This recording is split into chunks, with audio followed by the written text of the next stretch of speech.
Bosha, what is good, guys? It is your boy SoTeeko, and we are back on the block today. And in today's video, I'm going to be giving you my top 10 Star Wars characters in order, 10 through 1. Let me know in the comments who you think my favorite character is going to be, and then let me know who your favorite character is as well. If you go on to enjoy this video, drop a like ski, Nike, hit that sub button from Death Star range. And without further ado, let's get right into today's video. Coming in at number 10 on the countdown is Baylan Skoll. Now, I know what you guys are gonna say. This is a brand new character. We don't know that much about him, but I think the mysticism that comes from a Baylan Skoll is beautiful in it of itself. Now, we were introduced to Baylan in the Ahsoka show, and Baylan was instantly a force to be reckoned with. From the moment that we see him as he waltzes down the steps of his ship onto the rebel command ship, you feel his presence. You understand that he means business, and he's not there to mess around. Baylan has one of the best fighting styles that I've ever seen in a live action Star Wars movie, TV show, what have you. I think he embodies his character perfectly, and Baylan Skoll is, for me, easily one of my top 10 favorite characters, and I can't wait to see what happens with the character, how far we go with the character, and what media / content we get from the character. I'd love a comics run. I would love a Tales of the Jedi season dedicated primarily to Baylan Skoll. At number 9, we have maybe everyone's favorite pilot, Han Solo. Now, what I love most about Han is that he is himself. He is 100% himself. He doesn't try and be anything that he is not, and that's what I love most about him. He's rogue, he's a nerf herder, and he's scruffy looking, you know. But with all that being said, he truly does have a heart of gold, and he cares about the people that he loves. And what makes him special is his quick wit, his quick trigger, his unwavering loyalty, not only to his friends, but his iconic partnership with Chewbacca, and of course his ship, the Millennium Falcon. His journey from a scoundrel to a general, to me, is one of the better arcs in a trilogy that I've seen, and it's really nice to see the contrast of when you meet him in A New Hope. He's kicking his feet up, he's dirty, he's a smuggler, and when you see him in Return of the Jedi, he's clean cut, he's a general. He's no longer a ladies' man because he's got a lady man. That's, to me, what makes him such a dope character, is that he is able to remember what his core tenets are and stay true to them. At number 8, we have maybe one of the more underrated characters, and that is Dooku. Now, I have a video about Dooku in it of itself coming out soon. Dooku, also known as Count Dooku, also known as Darth Tyrannus, is a character of sophistication and elegance with a overall mastery of the Force, both the light and the dark side. And what I believe sets him apart from most is his belief in imposing his philosophies. What I believe Dooku to be is a regal. What would happen if a king became a Jedi? And I think that's truly what happened with Dooku. Dooku was of power, he was of money before he was even a Jedi. And as soon as he left the Order, he pursued politics, all in a way to accumulate wealth, accumulate power, accumulate more control within the galaxy. And Dooku has this distinguishing demeanor. He has amazing, impeccable combat skills, and he has a key role in the CIS separatist movement that makes him a compelling character. You get to see media with him in episode 2 and 3, all of Clone Wars. He has his own book, which I recommend, Dooku Jedi Lost, amazing book, and even Tales of the Jedi, which goes into his Jedi days. So definitely take a look at all of those medias and let me know what you guys think about Dooku in the comment section below. At number 7, we have a fan favorite, and that is Maul. You get to learn about Maul's early days in the Plagueis novel, where Maul's mother senses the darkness within Palpatine, tracks down Palpatine, and literally hand delivers her baby to him. Palpatine then goes on to raise Maul as not his child, but sort of like his caged tiger, his pet, so to say. And he raises him as a natural born killer with assistance of Plagueis's droid. So we get to see Maul's life from start to finish, and it really is just a sad life. Maul, to me, he fails. Everything he does, he fails, but he's always back on his feet somehow. Whether it was his appearance in Phantom Menace, whether it's his appearances in Clone Wars or Rebels, or even the Solo movie, he is always imposing, and he is always captivating you through fear, through hunger, and through desperation. I love Maul. He's a great character, and that's why he is number 7 on my list. At number 6, probably another underrated one, but it's Grand Moff Tarkin. For me, Grand Moff Tarkin is the blueprint of the embodiment of the Empire. He's a high-ranking Imperial officer, known for his authoritarian role.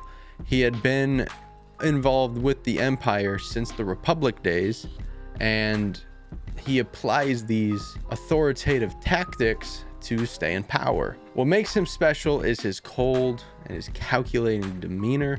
When he comes on to the screen, you know something serious is about to be spoken of. He's ruthless, and his approach to maintaining control and instilling fear showcases his unwavering determination in the service of the Galactic Empire and the Emperor himself, which the Emperor is not on my list of top 10 characters, but Grand Moff Tarkin basically is the Emperor's left-hand man, and he is a character who exemplifies the iron grip that the Empire had upon the galaxy, and that makes him a formidable and an unforgettable character in the Star Wars universe. Now, before we get into our top 5, I do want to talk about 3 honorable mentions and just briefly go over them and why they're honorable mentions.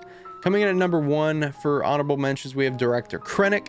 Similar to Tarkin, Krennic is that sleazy, all about his work kind of guy that is only seeking approval and trying to get promotions through the most sleazy ways and the most sleazy tactics. But he's a good character because of that, because he buys into it. And you know that Krennic is doing whatever he can to undermine the people above him and sneak his way to the top. Krennic is a great character for that. Then we have Kanan Jarrus, who, for me, is everything that a Jedi is supposed to be. Kanan Jarrus is a wonderful example of a Jedi. He's a great master Jedi.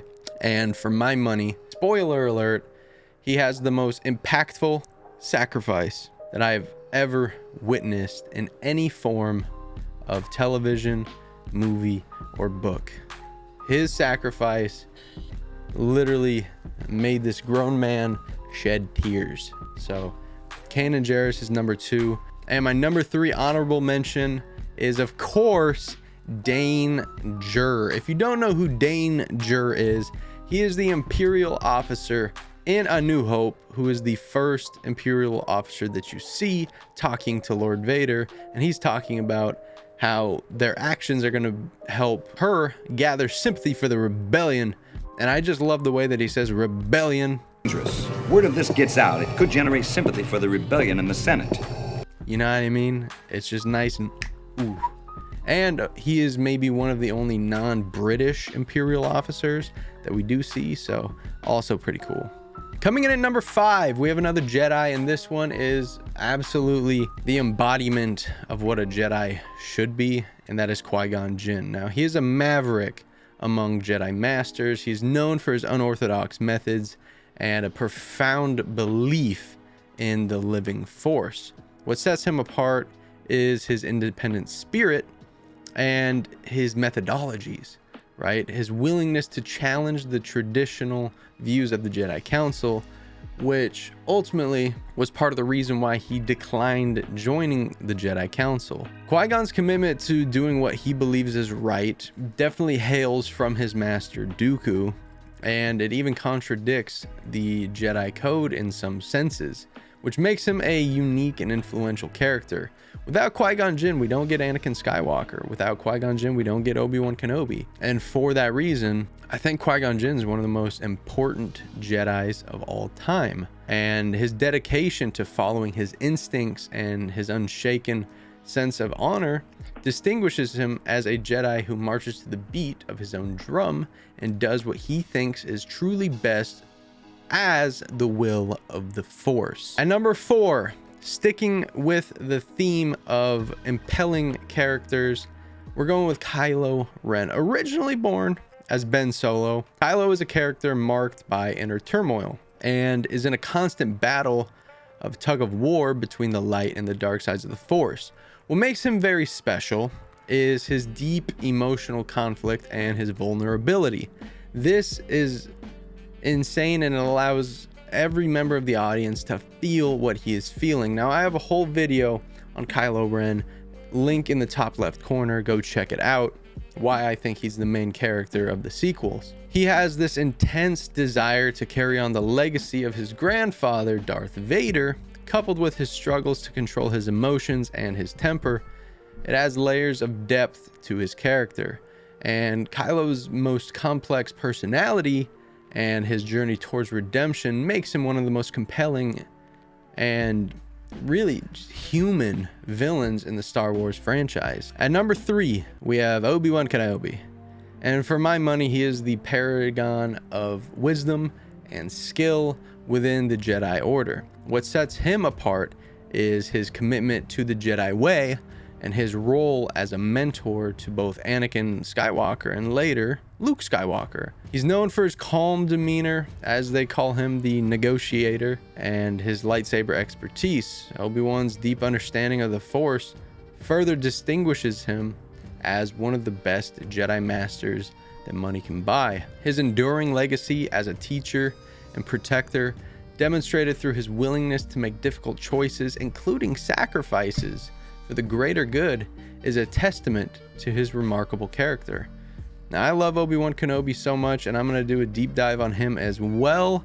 Let me know in the comment section below, whose sacrifice do you think is more impactful, Obi-Wan's or Kanan Jarrus's? Let me know in the comments. Because at number 2, we have Luke Skywalker. And of course, Luke Skywalker epitomizes the classic hero's journey in the original trilogy of Star Wars. Starting as a humble farm boy on a desert planet of Tatooine, he evolves into a powerful Jedi Knight. And what sets him apart is his unwavering determination and boundless hope. Luke's unshakable belief in redemption, even in the face of great darkness, stands out as one of the most defining traits of a character in Star Wars. He can look at 7-foot tall Darth Vader and still see good in him. He can look dead in the eyes of the Emperor, the face of evil, and proudly proclaim that he is a Jedi like his father before him. And for my money, that and his special connection with the Force, coupled with his role in bringing balance to the galaxy, solidifies his status as not just an iconic figure of hope, not just an inspiration for countless fans, but also my number 2 favorite character of all time. Now, lastly, at number 1, you guys guessed it, it is Anakin Skywalker. Now, I did a whole video on why Anakin is the greatest character ever, link in the top left, but Anakin's journey is a tale of contrast. And if you know me, you know I love my contrast. He possesses unparalleled natural talent, not just for pod racing, not just for piloting, not just for wielding the Force, right? Not just for his abilities with a lightsaber, but his way to think differently and think outside the box. And he showcases these exceptional skills starting at a very young age. You know, what truly sets him apart as a Jedi is his connection to the Force. And that's ultimately what marks him as the chosen one. This blessing, though it really is a curse, propels him down a path of great power and of tragic downfall. His inner conflict, stemming from his fear of loss and his desire to control creates emotional turmoil, and ultimately his transformation into Darth Vader, one of the most iconic villains in cinematic history, adds even more depth and complexity to his character, making him a figure of enduring fascination. And what I love most about Anakin is just how human he is, and how no one else really gave him a chance or the time of day to just be himself. Because anytime he tried to be himself, he was ridiculed for it. And I think we can all feel that. We can all cope with that as humans. So let me know in the comment section below, who is your #1 favorite character? Give me a top 10 list in the Discord. And it has been your boy SoTeeko. I do appreciate each and every single one of you. And above all else, guys, make sure to stay safe. Tell your mother that you love her with peace, knowledge, and serenity. May the Force be with you. Ahsoka.